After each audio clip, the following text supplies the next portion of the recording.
Hey everyone, it's Thomas here. So today I'm going to talk about the Rogers LS5.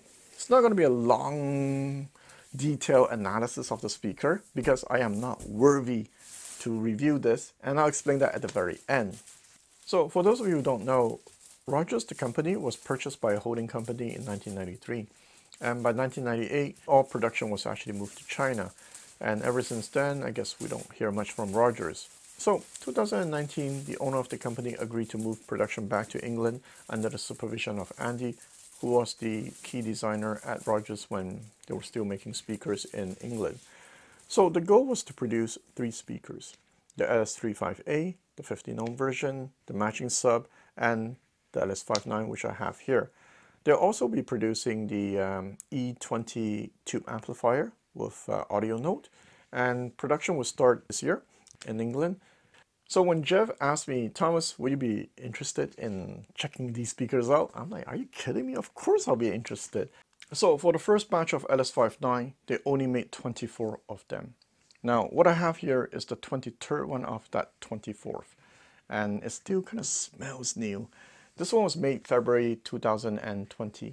And eventually, if you're in Canada, you get a chance to listen to them because they'll be opening dealers across Canada. So for those of you who don't know, the LS59 is a studio monitor that was developed by the BBC Research and Development team. One of the issues BBC was facing with their studios in the beginning was that they were getting different quality recording from each studio.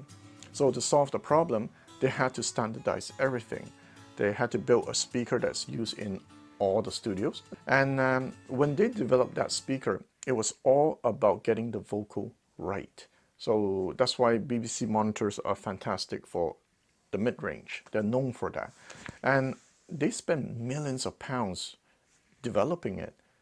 Think about that for a second. Millions of pounds during that era. Like today, you can send somebody to the moon if you adjust it for inflation. So that's why I don't want to see a comment saying, how come the drivers are this price, that price, and this is like 9,000 Canadian. Okay, guys, the research and development were astronomical. And Rogers, to build these speakers, had to get the license from BBC. Now, because it's licensed by BBC, they had to build it to a certain specification. You can't just use any off-the-shelf drivers. So even the audax tweeter, so it's still in production. Apparently they need to do some tweaking. And they had to build the 8-inch polypropylene woofer for these speakers. Although they're not exactly the same woofer as the original LS59, I was told that they sound exactly like the original LS59. So another thing you'll notice quickly is that the build quality is amazing. You know what? They're so smooth. They're like piece of art, man. You see, I can do this for hours, man. Next, they were built by master cabinet makers. Do you know how much they make per hour? I don't know, but I'm sure it's more than me. Next, these are built with 9mm Russian birch plywood. Whatever that is. It sounds expensive to me. And finally, they're finished with real wood veneer. So overall, if you're here and you can touch it, you can tell this is really high quality stuff. Apparently, everything is hand soldered inside, right? The components. The grill, they're built to the original specification.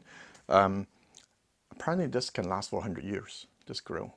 So if you want to give your wife an excuse to buy this, you can say, you know what, I can leave this grill to my great-grandchildren and it'll still be in perfect condition. So what I'm trying to say, everything is top-notch when it comes to build quality. So I'm sure some of you are asking, Thomas, at 9 grand, does it sound amazing?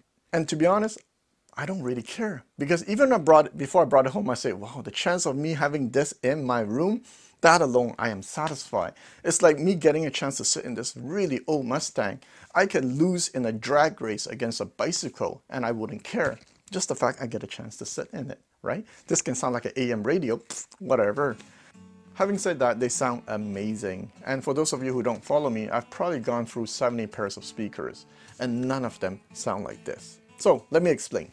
You know, I was thinking, if I were betting against people, like 20 bucks a shot, and having them guess if it's a real person playing a guitar in my room or not, I'd probably raise enough money to buy these speakers. When you listen to guitar on these speakers, they sound realistic.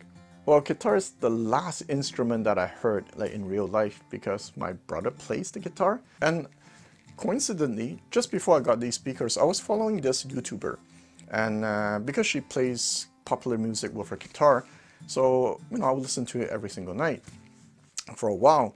And when I got these speakers and when I listen to guitar, it really brings it to the next level. So there's a reason why this speaker needs to be put on an open stand like the one I have here. Something to do with the BBC fin wall construction. The front baffle is quote-unquote thin, and it's been tuned to work like a guitar. And maybe that's why guitar sounds so real. If I have to exaggerate, it is as if there's an extra layer of reverb when I listen to guitars through these speakers. One thing I noticed is that I start hearing things that I've never heard before. The attack of the guitar, the vibration of the strings. Oh man, A+, A+. Not only guitar, with violin, cello, they sound excellent. I can hear the hesitation when the violinist pulls on the bow, and that's why I say maybe that's what's giving this me this emotion, because I find myself really drawn in to the music and I find my heart moving. It was definitely an amazing experience with these. The problem is I spent so much time listening to guitar, I actually didn't try a lot of different kind of songs. One thing I noticed, I like these with tubes better when it comes to vocal, but I like it better with my Moon and my Mod Rate when it comes to acoustic instrument. And you got to be careful, by the way, with what kind of speaker cable you use with these. These were designed to use with copper cables. I used silver in the beginning, and that's not a good match. Now, strangely, even though these speakers don't have that top-end extension like my Focals, like these goes up to only 15 kilohertz, never for once did I feel like I'm missing detail. No, I hate roll-off speakers. Not even for a second I felt that. I can hear all the instrument clearly. In fact, I would say this is one of its main strengths. Instrument clarity is amazing. You see, for me, there's two types, okay? With Focals, when you listen to this, the musicians, you can actually take a pencil and draw around the musicians because they're very clear separation. These, it's not that. It's the instrument. I can hear clearly what instrument they're playing, because sometimes you can separate these musicians, but you don't necessarily know what they're playing somewhere really far behind. But these, instrument clarity is just top-notch. And finally, it doesn't, of course, have the bass extension as my Earthquake Titan Tigris. And some people would suggest that, why don't you just add a sub to it? You know, here's the interesting part. When I listen to violin, cello, guitar, I actually don't want to add a subwoofer. I tried it.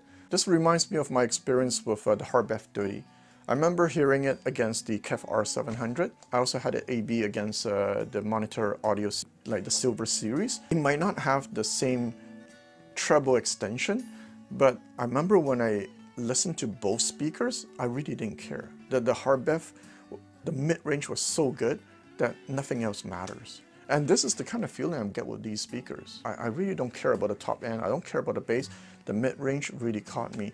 Now, that's not to say there's no bass. There's plenty of bass with this. And also, the soundstage is great with these. It doesn't feel like a small speaker. So one thing that was going through my head when I was auditioning these speakers is like, why can't they make speakers like this today? Now, why is it there's this something about these speakers that really draw me into them? You see, whenever I sit down to listen to these, it's always like a few hours. Even though I plan for, let's say, half an hour, 15 minutes, 1 hour, it's like 4 hours later, darn, I gotta go to bed or something. So I actually talked to Sean about it, and his explanation was that it's because these are very good when it comes to tone. Tone, meaning that the ability to reproduce what the real instrument sounds like to a certain accuracy, these speakers are great at that. So that's why Sean told me, that's why when he listens to speaker, that's what he looks for, good tone. You see, I look for different things, how much detail the speaker can give, you know, how holographic it is, or how incredible the bass is, but I never listened for tone until now. This is the first time where a speaker really caught my attention when it comes to tone. And that's why I say I'm not worthy to review these, because in the past, before the pandemic, I would invite my friends over, my musician friends over, to come over to listen, and we would discuss about it. And me being somebody who don't play musical instrument, I feel that it sounds right, but I just wish I had a real guitar here to see how big of a difference there is. Who knows, maybe this sounds great with piano, with other things too. But I will say that when it comes to the human voice, there is texture in the human voice. It's not like those buttery smooth kind of feeling, but it sounds close to the human voice. So that's why I say, if you have a chance to go listen to them, don't go with the mindset of like listening to a Perfocal cow, right? I want to hear incredible sharp top end. I want the flow to rumble. It's not about that. These speakers is, yeah, it's about tone, I guess. That's the word. Alright guys, so as you can see, I'm very excited about it. Hopefully I will be able to listen to them again sometime in the fall, because apparently they're building the matching tube amp to go with it. By then, I'll get a chance to listen to it in all its glory. I do wish I have more time with it, but thank goodness I have to give it back, because else I'll never get my other reviews done. So I'm going to end the video at this point. One question I get asked all the time is, Thomas, why do you keep changing speaker? Just listen to music. It's all about the music. You're too into gear. My answer is always, no, it's the journey. The chance to try a different speaker opens up my eyes, and it helps me grow as an audiophile. Like right now, after these pair of speakers, I kind of have a better understanding about tone. So it's a good thing and a bad thing, because going forward, that means when I evaluate speakers, it's going to be part of my criteria. That's why I always say the point of diminishing return is different for everyone. It really depends on the experience and what you look for in a pair of speakers. So that's why I say, oh man, this is a curse for me to actually get a chance to listen to these speakers. Because already, when I swap to my other speakers, I'm like, oh gosh, something just doesn't feel right. It's like it's missing something. Oh well. Alright, see you next time.